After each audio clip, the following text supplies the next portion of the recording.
So today I want to share a story about my very first decluttered client. And I'm going to call her Susan to keep her anonymous, but she's given permission to share her story.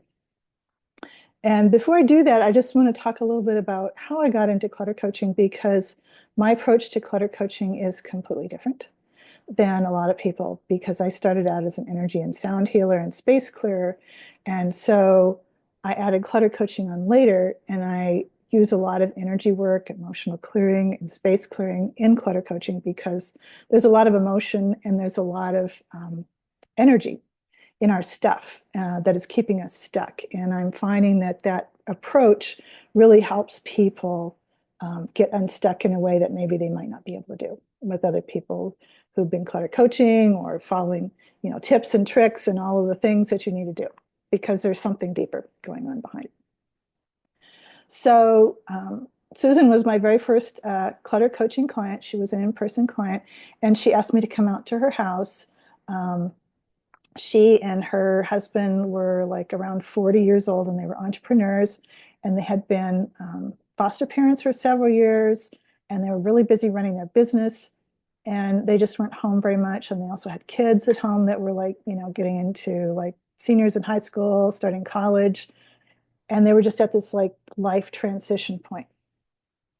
And she said to me that, she had all this stuff in her house, particularly clothes. The two things she had a lot of were clothes and food. She was really into fashion and clothing and loved clothing. And everything had just become overwhelming for her.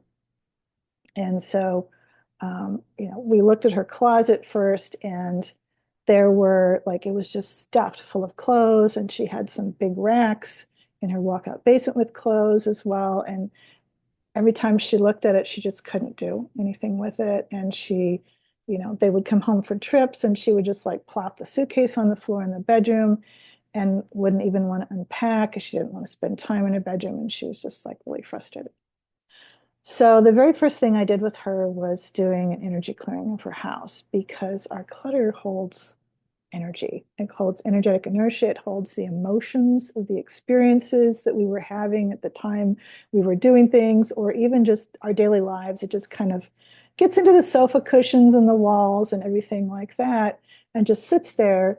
And then we're affected by that vibration. And so I wanted to make it easier for her to just start making decisions by getting that heavy energy out and making it more neutral. So we did that. That was like a really big thing for her. And then the first weekend we started working together, we worked on her closet. So she had her husband and kids. They were going to be gone for the weekend. So we just spread it all out over the living room and the dining room. And we took everything out of the closet and we made piles. And she had weight fluctuations a lot too. So like maybe 20 pounds up or down. And so she also had the issue of like saving clothes for like when she was a different size, right? And so what I had her do was make different piles. So she had, piles of work clothes. She had piles of like leisure and resort wear because I did a lot of traveling for that. She had everyday wear. She had a pile of clothes that she really loved, but she couldn't fit in right now. I had her make a maybe pile because I don't want people to like force themselves to make a decision. That's like really paralyzing. So I'm like, just if you don't know what to do with it, just make the maybe pile. And then the last one was things that she definitely wanted to get rid of. So we spent about, I think, 4 hours that day going through some of her stuff and just making the piles. And then the next day I came back to work with her again. And that was when the really amazing thing happened. Um, when I walked in the door, she looked at me and she said, I can see why I have this stuff. She had a difficult childhood. They didn't have much money and there was a lot of chaos in the house. And so she grew up and made this promise to herself that when she grew up, she would make a lot of money. She would be able to have whatever she wanted. She would always have enough food to eat for herself and her kids because that was a problem when she was a kid.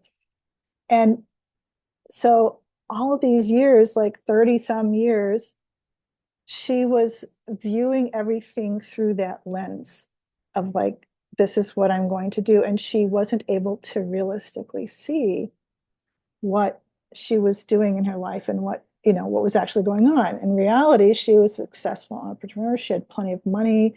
She was able to feed herself. She was able to buy nice clothes, but she couldn't see that. And she said, I looked around and I realized I have enough. And that was just so incredible to me to see that in her.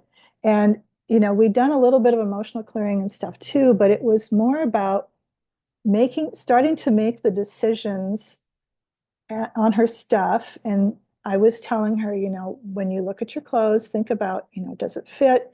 Do you love it? Does it feel comfortable? Is it appropriate? Things like that. But I don't push people to make decisions. I want them to decide on their own. So as she was making the decisions and sorting things out, she was opening up space internally in her mind, in her body, in her life to have a realistic view of what was going on. And it was just like the first day. We just did 4 hours. It was the first day. And it was so exciting to me to see that transformation in her. And then we just kind of kept going from there until we'd, gone through all of the stuff in her house. And then we were done. And I didn't hear from her for a while, maybe about 4 or 5, 6 months. And I got a message from her and she said, well, my husband and I decided to sell this house and buy our dream house. And so she had gone from being stuck in this house and all this stuff and not being able to make decisions and just, you know, not knowing what to do to like clearing out all this stuff, realizing major realization about what had motivated her for many years from childhood and getting clarity on what her life really was. And then deciding, well, I never really liked this house. It's not what I wanted.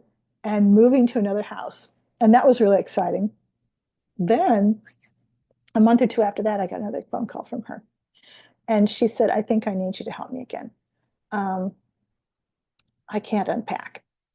And she had moved into this nice house. It was, a more expensive house in this really nice neighborhood.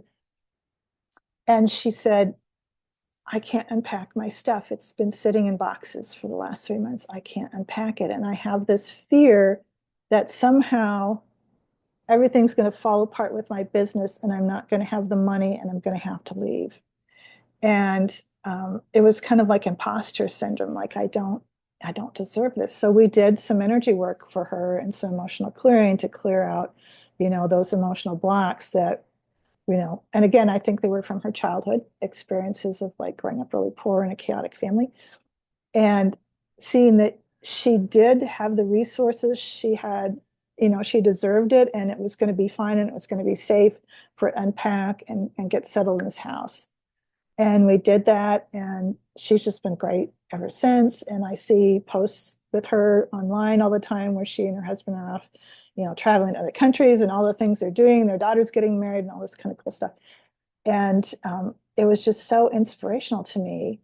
And it also really reinforced that, our emotions, our limiting beliefs, a lot of them are subconscious. They can be driving our issues with clutter. The energy in the house can be driving issues with clutter.